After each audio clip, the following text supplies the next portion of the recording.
week. I'm finding I have to give my thumbprint in a lot of places. Oh, wow. They're really asking for it. I just got my new, real ID in California, and you got to give a thumbprint now. And then at the airport, I'd have to do a retinal scan to get my pass to get through. Oh, snap. Well, here we go. Ladies and gentlemen of the Hot Breathiverse, welcome back to the Tide 5 Feedback Hour. We have a very special guest here this evening, afternoon, morning, wherever you're watching this. Super special. This weekly live stream we do to help give you feedback on your jokes is taking a bit of a twist today with an improvisor, if you will. Sorry, I tried to improvise a connoisseur of improv. But we're going to get into the good and the bad of trying to improv on stage and not, and so much more. But I'm comedian Joel Byers. This is Yoshi So. Next to me and below, we have the one and only, just released a new comedy special on set called Set List, where he improvised the entire performance. It's absolutely incredible. Check it out on Amazon. But welcome to the Hot Breathiverse, Mr. Rick Overton, everyone. Give it up for Rick. And thank you, Joel and Yoshi. It's a real pleasure to be here. Thank you. Woo-wee! So this is our first time bringing someone on to the Type 5 Feedback Hour. You know, we usually just give joke feedback, but I thought this was a perfect opportunity to not only learn more about the creative process of just creating jokes, but also how to like learn the rules and then figure out how to make them your own, like you have, Rick. It takes time. And they say an act finds their voice. You've heard that expression. A comic will find their voice in about 10 years. Mm-hmm. What's that voice? What's your voice? I think what they mean is you know what your opinions are. Because that informs your comedy completely different from just using the fabricated, the wife that everyone knows you don't have, cooked something you didn't eat. And they just look like you're just looking for a joke to tell us right now.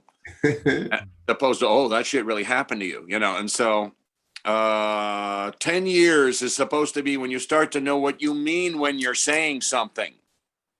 And when you mean it does, sometimes you don't have to really mean it to just know the basic idea of where it should go when you are meaning it, what it should look like when you're meaning it. You've done enough acting that you know what it should go, where what should go. That's the time, and it's just, I know it sounds crazy, but it's repetition. But isn't that copying? Not when it's improv. Repetition is like MMA fighting. It's not going to be the same thing in the ring every time. It's going to be a new attack every time you step in. You just have to do that for a few years. So you've gone through so many variations that's how you found your voice. Your voice is many voices in improv. It's a multitonal thing. Yeah. How did you, was there a moment you realized, oh, I'm on to something within like your voice? Was it a topic you were talking about or how you were saying something? What was that kind of breakthrough moment for you? That's an interesting question. I it's in little dribs and drabs, and it all goes into layers of approval. It's when a group of strangers go, wow, the kid found an insight that older people went, now I hadn't thought of that. You know, there's the different kinds of laughs. There's the sex laugh. You watch their head kind of turtles into their body a little bit.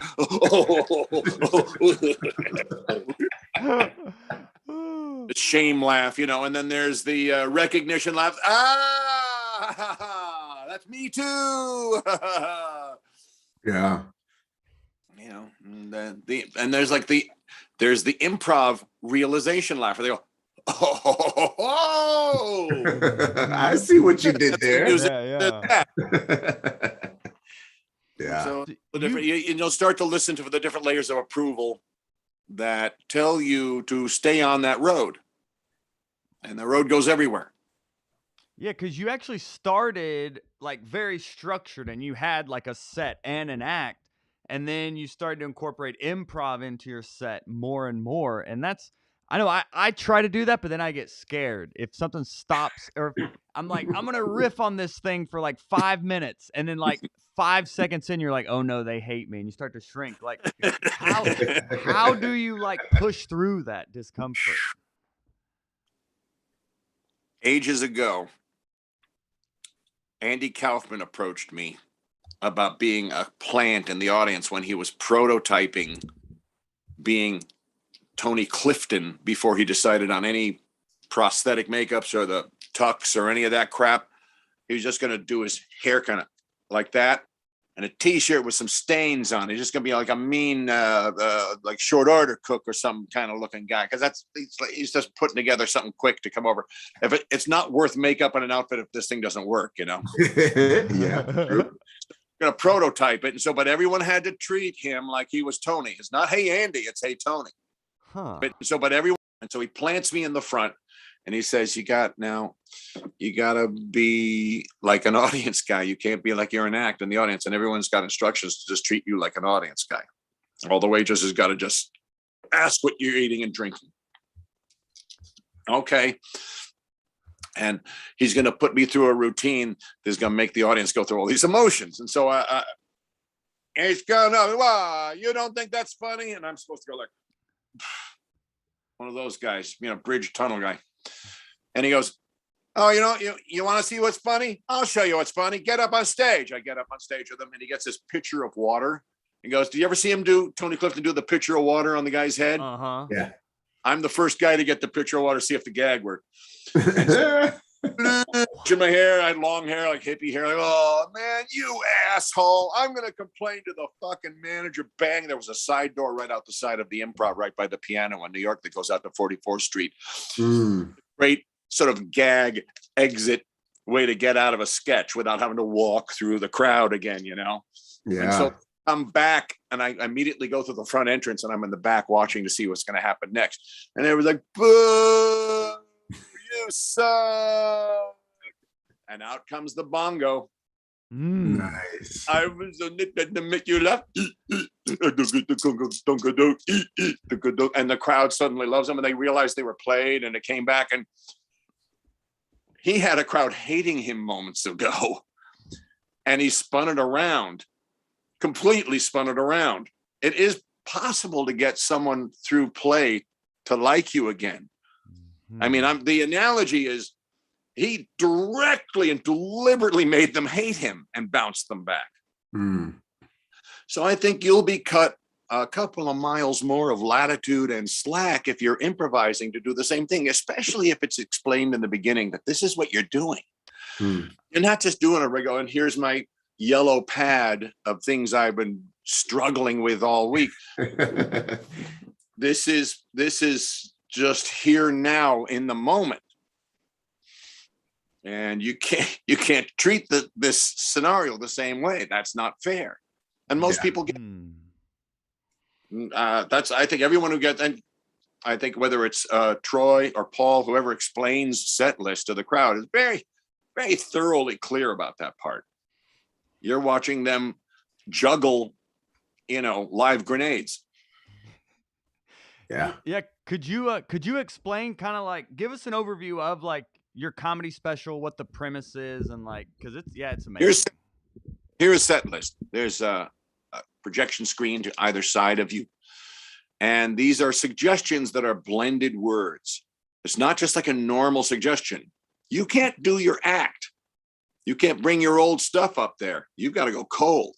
You got to turn around, look at the screen, and they're going to project something like not accounting, it's a clownting. And so you've got to explain the two as one and make it look like it's always been a part of your act. Wow. A clownting. Oh. And you do it for an hour is what Rick did for his special. And and then took some time to also explain what this is. Yeah. Because it is a little weird and different. And I endeavor to get myself into very deep shit throughout this entire special. I try to dig a ditch, but leap head first into it. And then just see if I can Indiana Jones my way back out again, covered in mud and whatever else, Yeah. I like really firmly, assertively making a statement about something to set this bit up that it may, as I turn to look at, have zero to do with on any level. And oh my my God, no. What do I do with that setup in this? And so that's the kind of trouble I like to wander myself into. When you were doing, when you started doing this, like when was the moment that you realized that the improv route was the way to go inside of a stand-up world, right? Because you were doing improv in a stand-up world and you were going big with it. Like, when was that moment for you? I think you can even say it's the difference between Wednesday night and Friday night second show. You're improvising your ass off just because they're shit-faced and you're babies. And the regular stuff ain't going, no, you know. Yeah. That time is ticking away and the owner doesn't care. That's your regular stuff. He's just, you're a drink delivery system. You're a conveyor belt of food and drinks for me. You make them stay for the food and drinks and pay more. Yeah. Sorry. I don't run a museum here. You know, I run a booze trough. Spoiler alert. Yeah. For everyone pursuing comedy watching this. Every comic has been through the club that knows it's sort of a machine. And then you'll find the one who loves art and the one who loves the artists. And God bless them too. And, you know, long may they run. They don't all run long, but, you know, if they do, that's wonderful. I'd say the Skull is like that. Skull loves art. Yeah, they're great. Yeah. They're about the edge and the art and all that stuff and where it goes next. And you know, there's going to be just the factories. For sure. And not the laugh factory. The food factory. Yeah. Oh, and we just J-Leg just said R.I.P. Norm Macdonald. Yeah. Did you know Norm? Yeah. Yeah. Yeah. We shot our HBO specials on the same night in Chicago. Yeah. 61. Yeah. He battled well. He was a strong man. You know. Yeah. God damn it. He fought. He's about one of the funniest guys I've ever seen. And he was also great at improv, incredibly sharp at improv. Sharp. Great impressionist. All these things he never got credit for. He's a good actor. He was a great actor. He did lots of things really well. He's a great writer. Yeah. I thought his book was one of the best, just the funniest thing I've read in such a long time. It was like an improv mind put into a book form. And I was just blown away by it. I thought it was just absolutely hilarious. I listened to it in audio and then read it. And I laughed both times. I was like, this is just incredible writing throughout it all. Yeah, he can make you, it's a separate gift, you guys out there watching. To, you know, you ever see the comedy act and everyone's in the audience going, yeah, he's a good writer. Like Santa joke, you know the Santa jokes from me, the East Coast, West Coast Santa, East Coast Santa, oh, ho, ho, ho. West Coast Santa, that's funny. Oh, that's great. That's funny. And talk about someone that like knew their voice. Like there's like rarely like a more unique voice than Norm's. He really tapped into that. Oh man, he had a sound. It was unmistakable. And such a darkness. Yeah. That was dark edge to all of this stuff. Oh, you tricked me there, Bob. You got me to kill my family. Oh, you fooled me. Oh, I was just kidding. Shit. And it's such a contrast to how he comes off physically. So there's like already a misdirect built into like his content versus how it's coming off, you know? I know. Sorry to bring that down there, Rick. But yeah, it just all happened. Yeah. So. Oh my God. It's shocking loss. Yeah. He was a great a great friend too. He's a really good guy, just a nice guy. Absolutely. What would you tell, I guess, comedians today, right? You've probably seen your slew of new school comedians, your slew of internet comedians, your slew of YouTube comedians, all these very just new age type of comics. How do they tap into their sort of their improvisational selves? I think this entire situation is an improv, and they're going to have to invent something that I don't know how to tell them how to do. That only they will know how to do if they know how to do improv. So the only thing I can do is say, bring this tool with you on your journey, but it's your journey after that. For sure. I don't know what that looks like, because then that's not improv. It's got to be what they're going to teach us what that is. And from there, we will improv again and again and again, just like nature. For sure. It's the same pattern, you know, it's just a Fibonacci scale with people, you know. I think a lot of comics, especially young comics, they underestimate the importance of writing at first. I think a lot of comics here, veteran comics like Bill Burr will be like, I write on stage. And then young comics are like, oh, well, that's what I'm going to do because I want to be Bill Burr. But it's kind of like you need to learn how to write a joke and like kind of learn the rules before you break them, you know?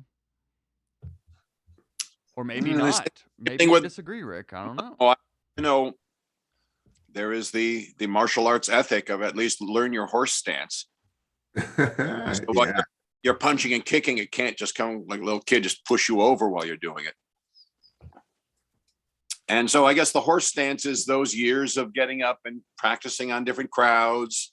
Do bring something prepared as a fallback, but don't treat everything like it's the only way to go.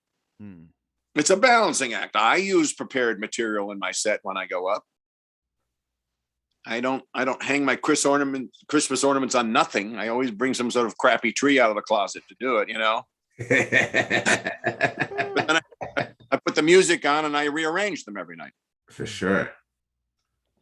Is it when you're improvising, I get like, how do you, like, when you're losing faith in the improv, or like you're starting to lose momentum in the improv? Oh, you special, did you? No. I'm just saying that part. Yeah, there's something pushing through that inertia. That shirt collar there.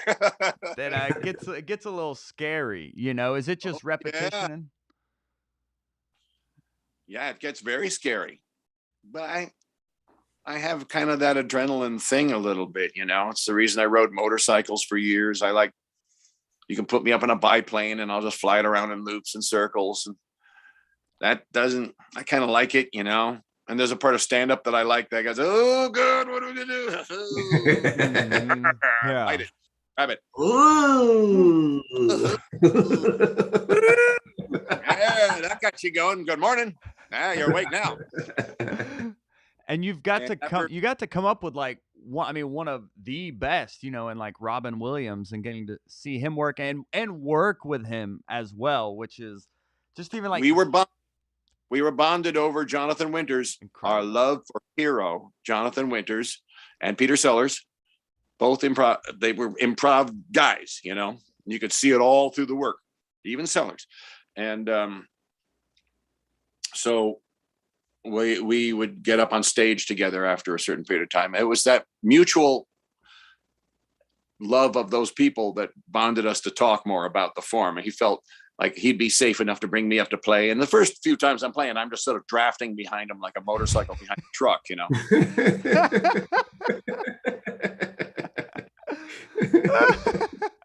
And then eventually I learned to get up alongside, and I'm not going ahead. But if I can sort of Blue Angel with him for a little while, that's the show. Yeah. A little tight, just hold him. Just like, all right, I got you. Yeah. I'm hanging on the front cab now. You know, that's my stunt for today.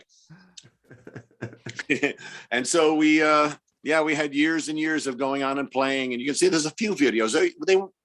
He was very careful not to videotape indoors, and because his management felt that he's a commodity and you shouldn't be getting lots of free versions of what he does. Mm-hmm. you pay to see these things on video. And so there was a rule, you don't get to do it. And so, but when it's Comedy Day outdoors, you can't stop people from videotaping. So there are a couple of them of us playing around a little bit up there as examples on Comedy Day.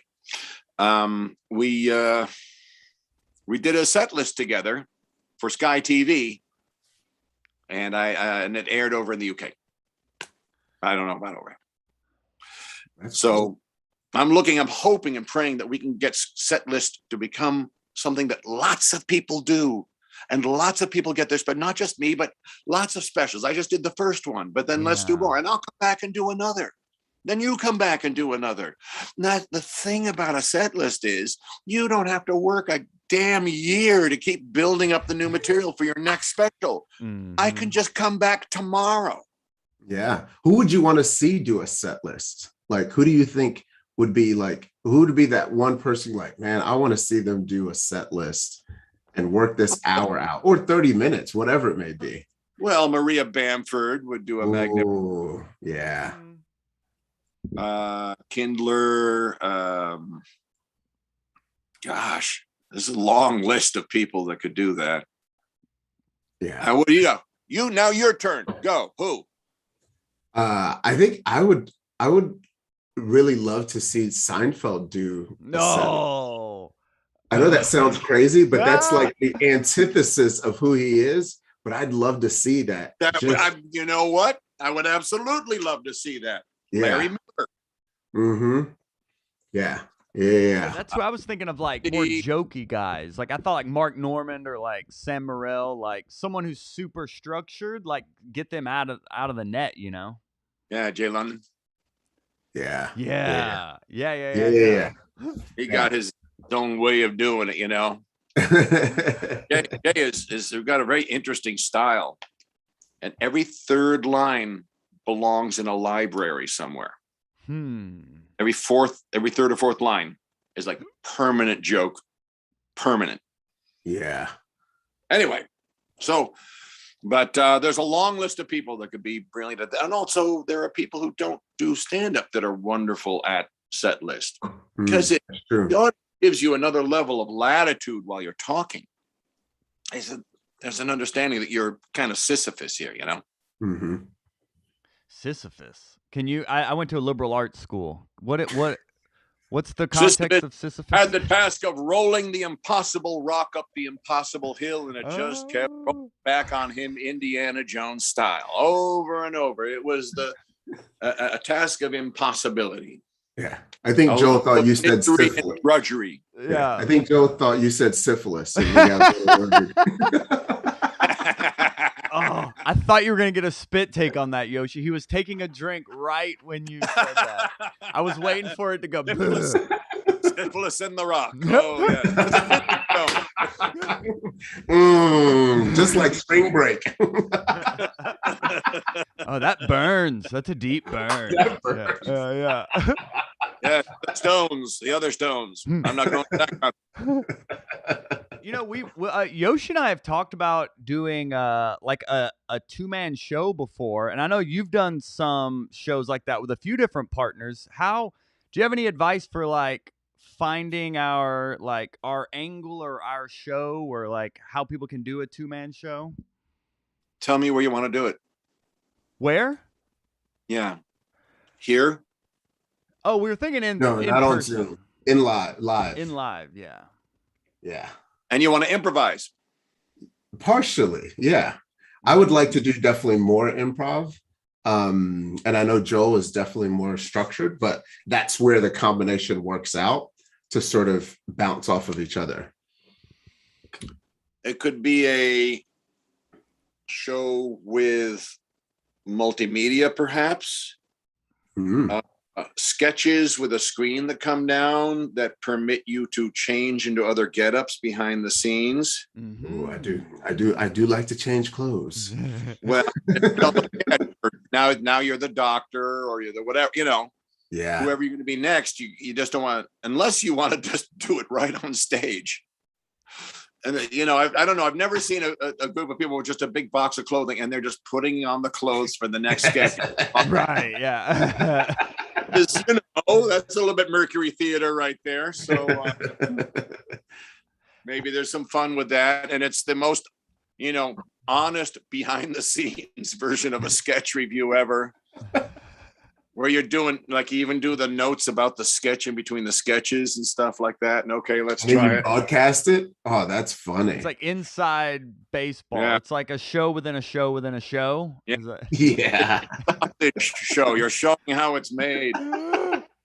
Because we've known each other for several years. Yoshi was the DJ at my wedding. Like we go way Bizak. So we have a lot of good synergy and play off each other. So we thought it'd be a cool idea that we just didn't execute on. One of those things. Oh yeah. Yeah, yes. The Indiana Jones warehouse full of really great ideas. Yes. Oh, this would be the best premise for ... Squeak, squeak. The old guy would drop me. But how do you you're being such a creative person. How do you determine and decide what's worth pursuing or not? Try it, improv, do it, take notes, take the hit. Yeah. Be willing to take the hit. Be willing to be wrong. Mm-hmm. I'm an imperfectionist because that's a goal you can reach every day. I love that. That's awesome. I need to tell my wife that. Babe, I am not perfect. Imperfectionist. It's the madman's goal. You'll never find it, and you'll go crazy looking for it. Yeah, that's solid.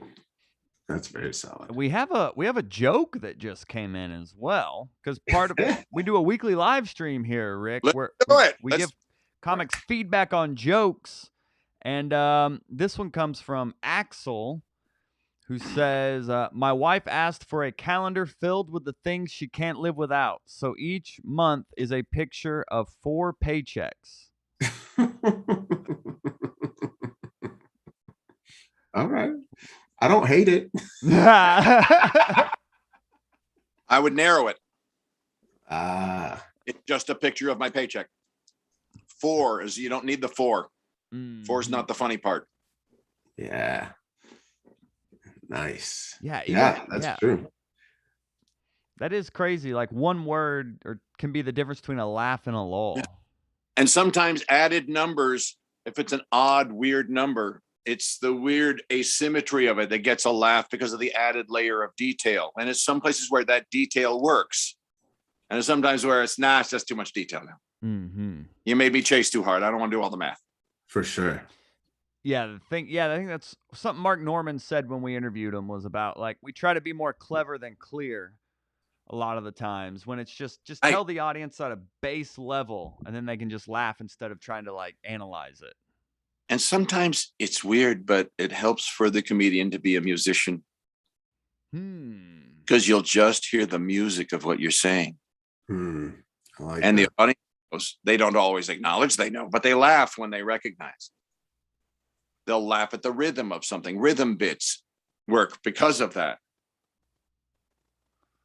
Do you have an example? Like, what do you mean by a rhythm bit? Like Power of Threes, or is it more of the melody of how you speak and deliver? Yeah, it's all that. It's the timing. It's the comedian's timing, where a pause goes, where the statement goes, where, some guys nail with their head while they talk.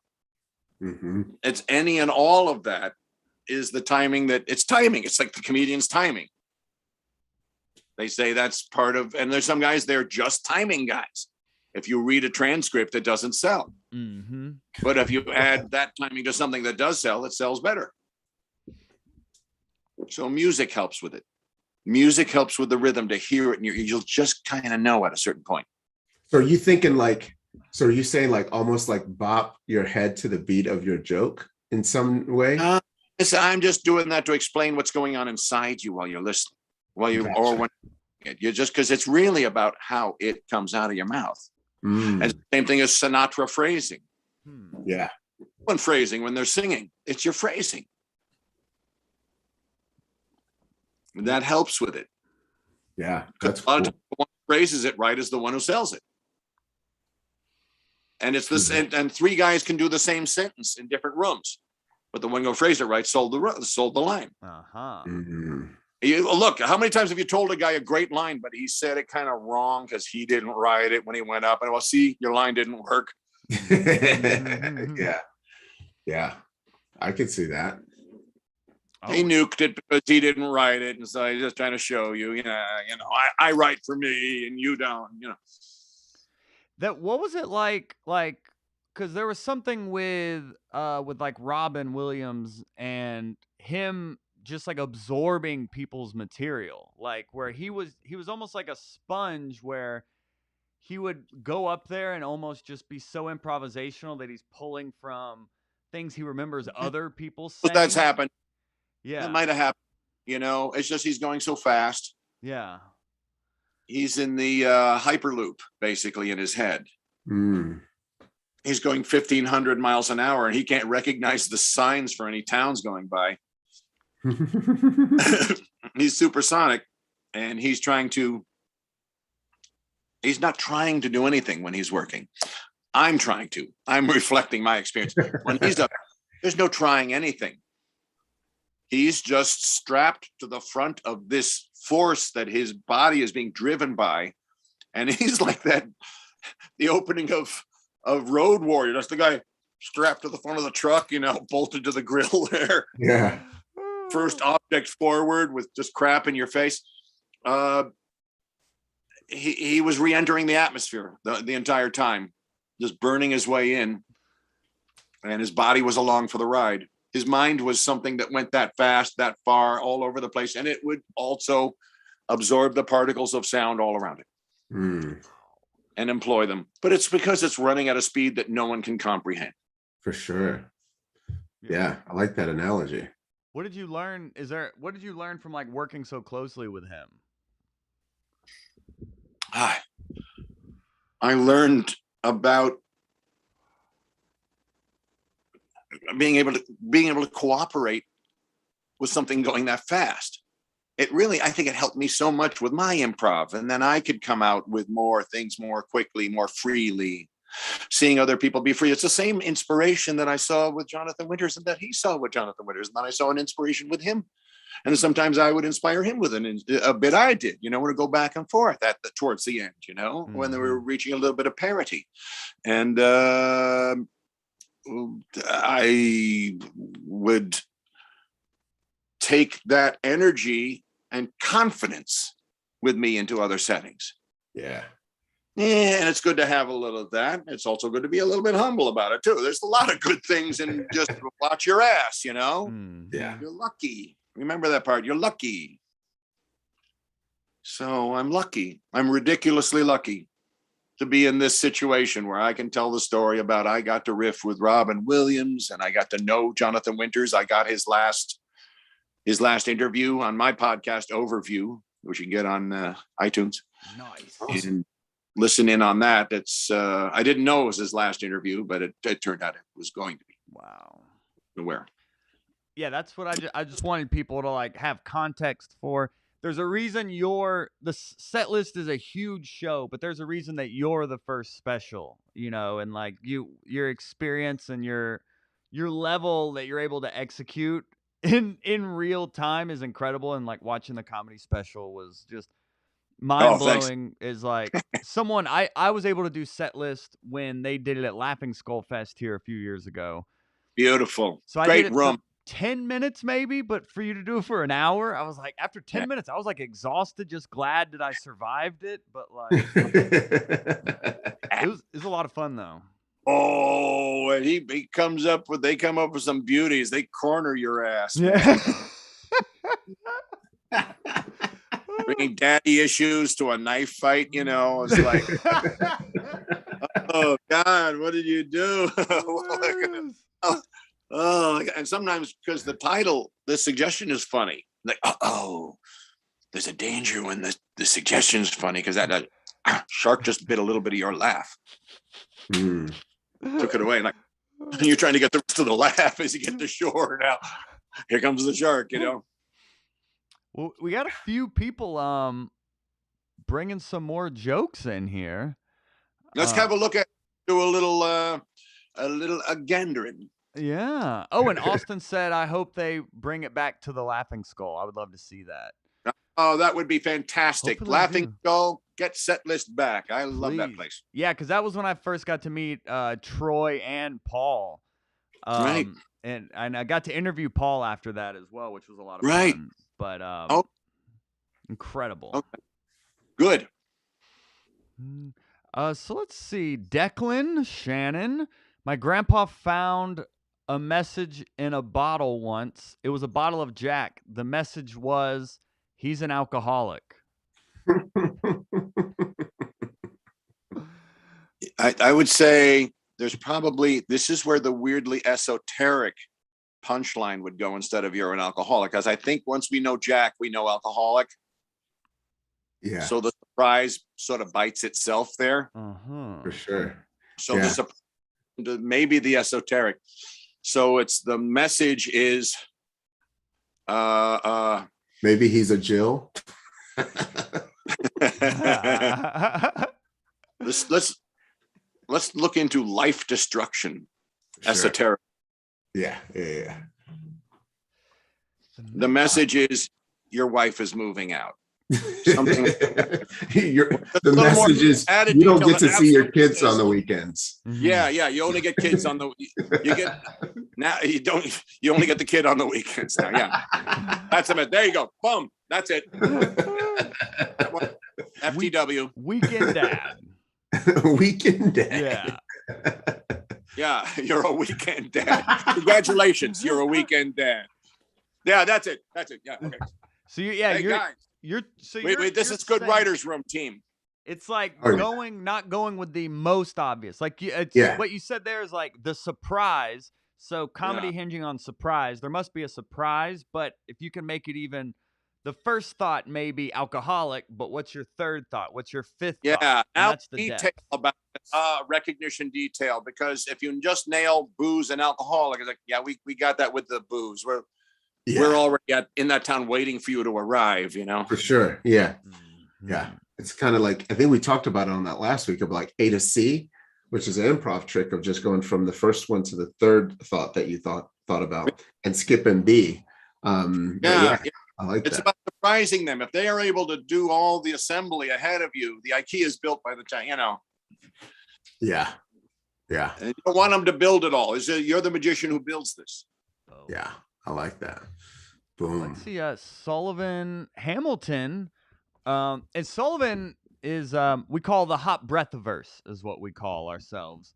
And Sullivan actually recently lost her dad, and she's been working through creating material around this topic. And there have been a lot of discussions in, like, we have a writing room Facebook group where people write jokes and give feedback and such. So she's been working hard at like finding the humor in these like unfunny situations, So her joke is, my dad died. They say loved ones are always with you. So the worst part about my dad dying is you can't masturbate. And the best part is he was a Republican. So there's one less of them now.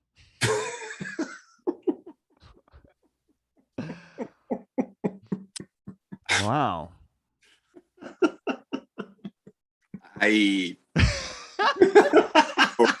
really know where to send that one, except there'll be the place where it works and the place where it doesn't.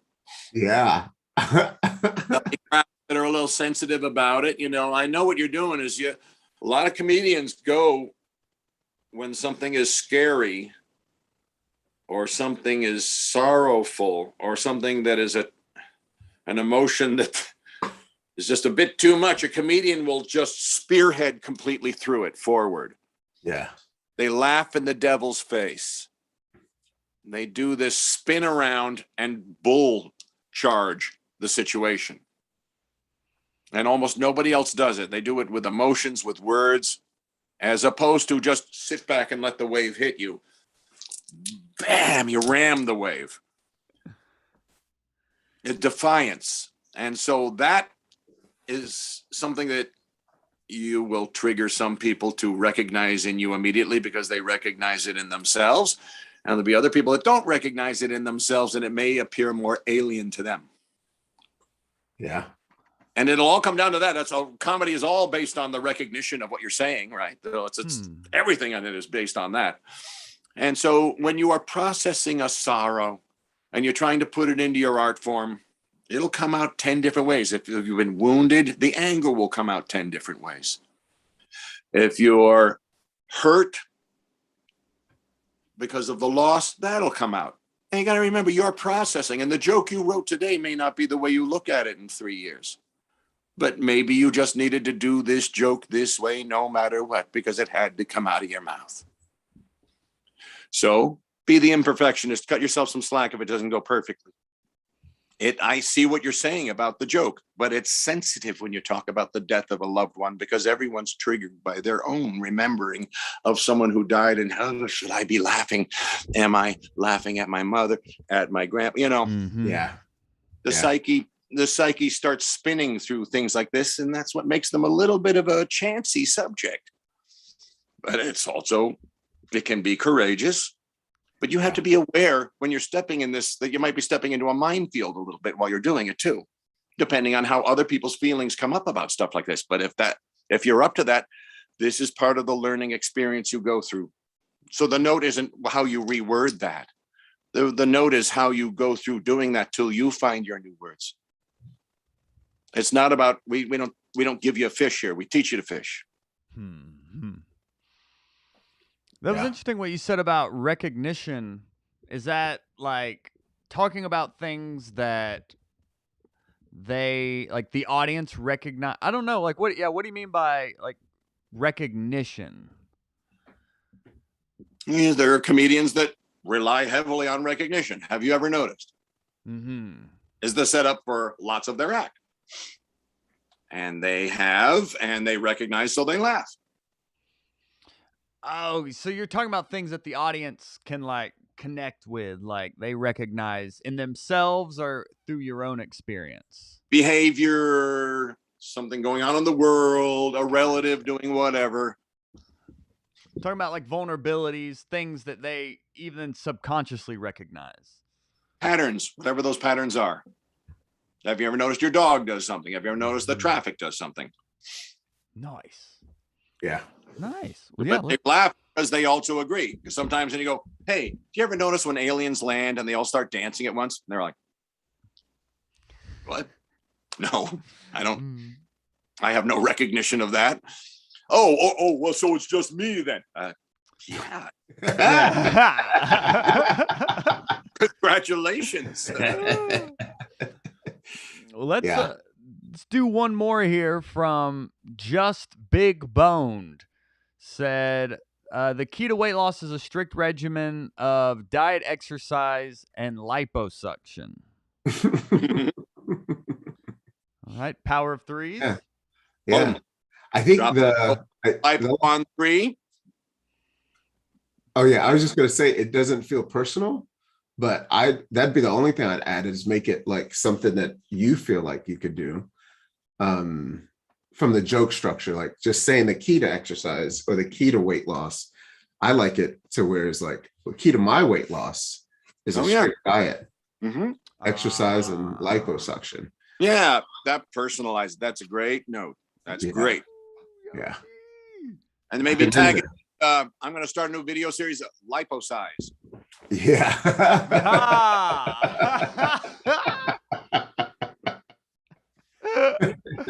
Oh, that's so good.